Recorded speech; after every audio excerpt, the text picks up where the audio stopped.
কেমন করে হযরতে ঈসা আলাইহিস সালাম এই বাবাজিরা ওয়াজের মধ্যে ওয়াজ এখন বেড়ে যায়। ভাইরা, মানুষ কেমন করে হারামি। ঈসা নবীর জামানায় ঈসা নবী কোনো এক জায়গায় যাইতেছেন সফরে, হঠাৎ করে একজন ব্যক্তি এসে বলল, হুজুর আমিও আপনার সঙ্গে যাব। ওয়াজটা বললে শুনবেন মানুষ কেমন হারামি। 2:23 মিনিট। ঈসা নবীও পাওয়ারে মানুষ কেমন অবস্থা হয়ে গেছে একটু শুনেন আমার ভাইরা। ঈসা নবী সফরে যাবেন, একটা মানুষ এসে বলো, হুজুর আমি আপনার সঙ্গে সফরে যাব। তখন ঈসা নবী বললেন, তুমি কি যাবা? বলো তাহলে ঈসা নবীর সঙ্গে লোকটা যাওয়া আরম্ভ করলেন। ঈসা নবী বাড়ির থেকে যাওয়ার সময় ব্যাগের মধ্যে 3টি রুটি নিয়েছিল। কয়টা রুটি? জোরে বলেন কয়টা? 3টা। কিছু দূর যাওয়ার পর, হাইটে যাওয়ার পর সাথী কই, হুজুর এই যে হাইটে আসতাছি আমার তো পেটের মধ্যে খিদে রাখছে। তো ঈসা নবী কই, তো আমারও খিদে রাখছে, তাহলে এক জায়গায় বসি, দুইজনে মিলে রুটি খাই। তো দুইজনে মিলে 2টা রুটি খাইছে। রুটি আসি নিছিল কয়টা? খাইলো কয়টা? এখন থাকলো কয়টা? ভালো করে ওয়াজটা মনে রাখবেন। দুইজনে 2টা রুটি খাইছে। রুটি খাওয়ার পর পানি হতাশ হয়ে গেছে। ঈসা নবী বলে, কোনো জায়গায় তো পাওয়া পানি দেখা যায় না, ওই যে সামনে একটা নদীর ঝর্ণা দেখা যায়, তুমি এই জায়গায় একটু বসো, আমি ঈসা নবী একটু নদীর ঝর্ণা থেকে পানি খাই আসি। এই বলে ঈসা নবী পানি খাইতে গেছে। পানি খায় ঘুইরা আইসা ব্যাগের মধ্যে লক্ষ্য করে দেখে ওই যে একটা রুটি ছিল, ওই রুটিটার ব্যাগের মধ্যে নাই। তখন ঈসা নবী বলে, তোমাকে তো একটা রুটি দিছি, বলো হ। আমিও একটা রুটি খাইছি, বলো হ। তাহলে রুটি আনলাম আমি 3টা, খাইলাম দুইজনে 2টা, আর একটা রুটি কি হইল? তখন তার সাথী বলো, হুজুর গো আল্লাহর কসম একটা রুটি কি হয়েছে আমি জানি না। আচ্ছা নাউজুবিল্লাহ কম। আচ্ছা অনেক চুর আছে, কথা কোন চুর কি আছে? রুটি হলো 3টা, দুইজনে 2টা খাইছে, তাহলে একটা রুটি কি আল্লাহর ফেরেশতা এসে চুরি করছে? ঈসা নবী কয়, এই রুটি যে একটা থুয়ে গেলাম, এটা কেরা খাইলো? কলো, হুজুর আল্লাহর কসম আমি কান ধরে কই আমি নাই। তখন ঈসা নবী কি করলেন? এইটা প্রমাণ করার জন্য ঈসা বলে, ঠিক আছে তুই আমার সঙ্গে। আসার পর দেখে 2 পাহাড়ের মাঝখানে 2টা হরিণের বাচ্চা বেড়াইতেছে। সুবহানাল্লাহ কর। ওয়াজ লম্বা করবো না, যেহেতু আমার পিছনে ওয়াজ নাইছে, 2 মিনিটে ওয়াজ আর লম্বা করবো না, খালি বোঝানোর জন্য বলতেছি। ঈসা আলাইহিস সালাম হরিণের বাচ্চাকে ডাক দিছে।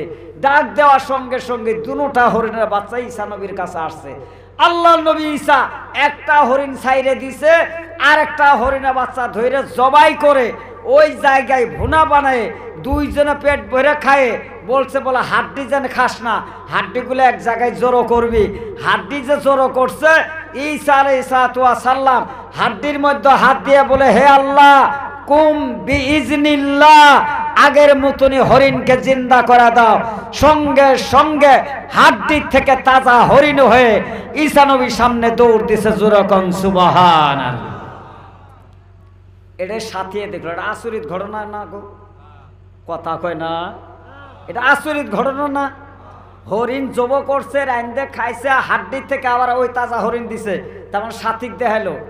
এখন সাথীকে বলে, এই সাথী বলো তো, তোমার ঈসা নবী আল্লাহর হুকুমে মরা হরিণ জিন্দা করছে, তোমার কি বিশ্বাস হয়? বলো হুজুর বিশ্বাস হয়েছে। তাহলে দয়া করে একটু বলতো, ওই ব্যাগের রুটিটা কে খাইছে? কথা বোঝা গেছে? তাহলে যদি তুই আমার বিশ্বাসই করছ, তাহলে এবার সত্য কথা কত, এই বেগতন রুটিটা কেরা নিছে?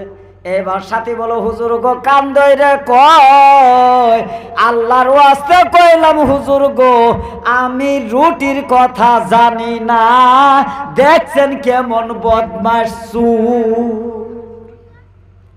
এত বড় কেরামতি দেখাইলো, তাও স্বীকার করে না। ভাই এহেন ওয়াস্তে এটা আল্লাহর সামনে লম্বা আছে, আমি তো এখন যাওয়ার হয়নি। শেষ করে 2 মিনিট শেষ হলো না,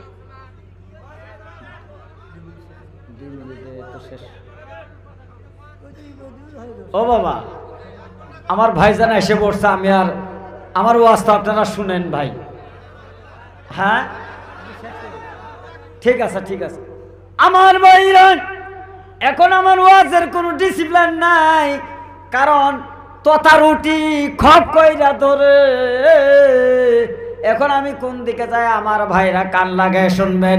এইবার ওই মানুষটা বলল, হুজুর আমি কান ধরে কই আমি রুটির খবর জানি না। ঈসা নবী বলেন তো আল্লাহর নবীরা গায়েবী জানে কিনা?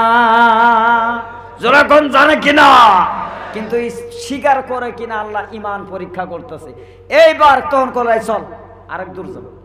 আরেকটু দূর যাওয়ার পর দেখে সামনে একটা ঝর্ণা, নদী থেকে ঝর্ণা নামে আসে, খুব গভীর পানি।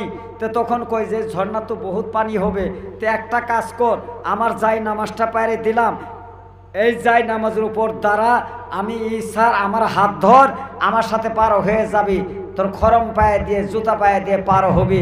আল্লাহর হুকুমে এই পানি আল্লাহর নবীকে পানির নিচে গ্রাস করতে পারে না। জোরে কোন সুবহানাল্লাহ। তখন ঈসা আলাইহিস সালামের হাত ধরলেন। ঈসা নবী যাই নামাজের উপর, নদীর উপর যাই নামাজ পাইরে পানি পার করলেন। তাহলে বলুন তো, যারা চুর মানুষ তারা বর্তমান যুগে মানুষ দেখলে সত্য কথা বলতো না গো? বলতো না? তখন বললেন, হে মুসাফির, বলো তো যে ঈসা আল্লাহর হুকুমের নদী পার হইতে পারে, ওই ঈসা তোমার অন্তরে খবর জানে কিনা? তখন বলো হুজুর নিশ্চয় জানে। বলো তাহলে বলো তো, তোমাকে আর একটা কেরামতি দেখাইলাম, এখনো বলো তো বাবা বেগের রুটিটা কে খাইছে? এইবারও কান্দরে কয় হুজুর গো, আল্লাহর রাস্তে কিরে কাইরে বললাম বেগের রুটির খবর আমি জানি না। দেখছেন মানুষ বাবা কত হারামি, দেখছেন মানুষকে তো হারামি। লিরব্বিহি লাকানু, এত হারামি তবু আল্লাহকে দেখে ভয় করে না। দুই জায়গায় কেরামতি দেখাইছে না? এইবার ঈসা নবী কি করলেন, এক পাহাড়ের কিনারে যায়, দুই হাত দিয়ে কিছু বালু টানে। বালু টানার পর এই সাথে জিজ্ঞাসা করো হুজুর বালু টানেন কে? বলো তুই চাই দেখ বালু কি হয়। 3 জায়গা বালু ঢিপ করছে, করে ঈসা নবী হাত দিয়ে ফুঁক দিছে, এই 3 জায়গার ঢিপ 3টি সোনার টুপলা হয়েছে। যখন সুবহানাল্লাহ। কয়টা সোনার টুপলা? কয়টা? 3টা। এখন কয় এই 3টে সোনার টুকরা 3 জনকে দেওয়া হবে। এন সাথে কই হুজুর মানুষ হলাম 2 জন, দিবেন 3 জনকে, আরেকজন তো নাই। কথা বোঝা গেছে? তখন কই হুজুর মানুষ হইলাম 2 জন, আপনি আল্লাহর নবী ঈসা, আর আপনার সাথে আমি 2 জন, আপনি সোনার টুকরা বানাইলেন বালু দিয়ে 3টা। আল্লাহর নবী ঈসা দেখেন কেমন টেকনিক খাটাইছে। ঈসা নবী বলে আমার জন্য 1 ভাগ, তোমার জন্য 1 ভাগ, আর রুটি যাই চুরি কইরা খাইছে তার জন্য আরেক ভাগ। কথা বোঝা গেছে? এই বাবারা কথা বুঝছেন? তখন এই মনে মনে কয় হাই রে, মুসমুস করে এই সুরা হাসে। ঈসা নবী জিজ্ঞাসা করে বাবা তুমি হাসো কেন? কলো হুজুর গো আমার মতন কভালার কারণে। বলে কে? আমার ভাগেই তাহলে 2 ভাগ পড়বে। ঈসা নবী কইতে তো সুর এখন ধরা পড়বে। ওই বান্দা কই তুমি এত হাসো কেন? বলে আমার ভাগে 2 ভাগ পড়বে। বলে কেমন করে? বলো হুজুর গো 1 ভাগ আপনার, আর 1 ভাগ আমার। আর একটা কাক দিবের চাইলেন, বলে যাই বেগে রুটি চুরি করে খাইছে। বলো হুজুর গো সত্যই যাই চুরি করে খাইছে তারে দিবেন? বলো তাহলে ওই বেগের রুটি তো হুজুর আমি চুরি কইরা খাইছি, তাহলে সোনার দলাটা আমারই দেন। বাবারে দেখেন দুনিয়ার মানুষ কত লোভী, লোভের ছুটে নবীর কাছেও মিথ্যা বলে। জোরে কথা বলেন ঠিক কিনা? আল্লাহ নবী ঈসা কয় যে 2 ভাগকে তুই 3 উড়াই না গা, কিন্তু তোর তো বাইর করলাম, তুই কত বড় মুমিন বান্দা। কথা বোঝা গেছে ভাই? কত বড় মুমিন বান্দা। তখন ঈসা আলাইহিস সালাম এই তিনও টুকলাই ওরা দিয়ে তুই ঈসা নবী গেছে গা। তখন এই ব্যক্তি কি করছে, 3 টুকরা নিয়ে ওই জায়গায় বসে আছে, 3টা টুকরা নিয়ে বসে আছে। ঈসা নবী যাওয়ার সাথে ওই পাহাড়ের জঙ্গলের ভিতরে 2 জন ডাকাতি করার জন্য ঘুরতেছে। লোভেই পাপ, পাপেই মৃত্যু। কথা বোঝা গেছে ভাই? আল্লাহ নবী ঈসা 3 টুকরা দিলেন, দিয়ে তিনি চলে গেলেন, বলে তুই আর আমার সাথে যাওয়ার ভাবি নে, এই সোনার টুকরা নিয়ে তুই থাক। তো ওই ডাকাতেরা ঘুরতেছে, কার কাছে ডাকাতি করবে। হঠাৎ করে ঘুরতে ঘুরতে দেখে যে জঙ্গলের মধ্যে একজন ব্যক্তি 3 টুকরা সোনা নিয়ে বসে আছে। এই 2 ডাকাত এসে কয়, এরে মাইরে ফেলায় যদি সোনা টুকরা 3টা নিতে পারি, তাহলে তোর হবো 1.5টা, আমার হবো 1.5টা। ই তো দিশে পাইছে, রে আমার তো জীবনে মারবো, নবীর কাছে মিছে কথা কয়ে টুকরা নিছি, ই তো আমার জীবনে মারবো। তখন কয় যে ভাই আমার মারো আর যেটাই করো, আমি আর সারাদিন ধরে না খাওয়া, আমার বাজার থেকে কিছু একটু খানা নিয়ে আসি, খাওয়াও, খাওয়ানি পরে তুমগরে 2 ভাগ দিব, আমি 1 ভাগ নেবো, তাও আমার জীবন বাইরো না।